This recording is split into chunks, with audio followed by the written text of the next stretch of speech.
You're great at separating emotions and investing. You have to be. That's a total skill. Yeah. A total skill, yeah. Well, and so probably the thing that I learned when I was young was that buying the dip is a thing.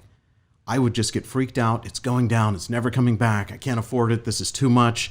I was maybe on margin and forced to sell, or just like had paper hands and had to lose out on stocks that had I just held on for another year, even, it would have totally turned around.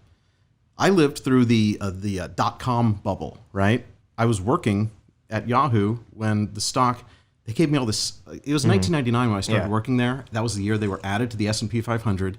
And they gave me stock options on the day that I started. And that was the day that they were added to the S&P. So that was an all-time high for them.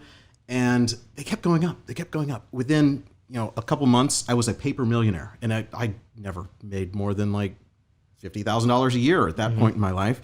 And so that was just insane, but I couldn't sell it. And within the time of the vesting of those options, I was underwater in those options pretty much for the entire 10 years that I was there. They kept giving me more and more, so it worked out. But what's the lockup year? Is it a year? It was 1 year of vesting for the initial.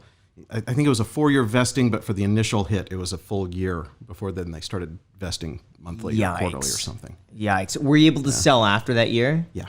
But all those were worthless. They were underwater. So I had to wait for them to give me more options the next year. So it's just call options that they buy like on your behalf, basically? They're basically issuing, as a bonus or something? Yeah.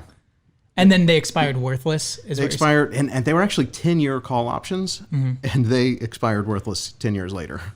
That's how bad the .com bubble terrible. was. Yeah. I have no idea. That sounds terrible. .com bubble was terrible for some of the stocks. Cisco was a big one.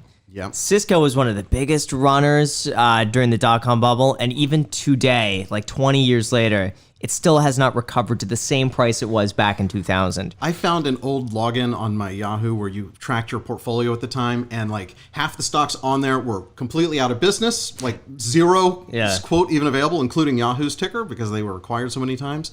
And then the others, like if I had stayed in some, I can't remember which ones, but if I had stayed in some like tried and true companies, Amazon was one of the stocks that I held back then that, it was going down, and I lost money in How did you lose money in Amazon in the 90s? Like, I must be the worst investor ever. But it's you sell without waiting.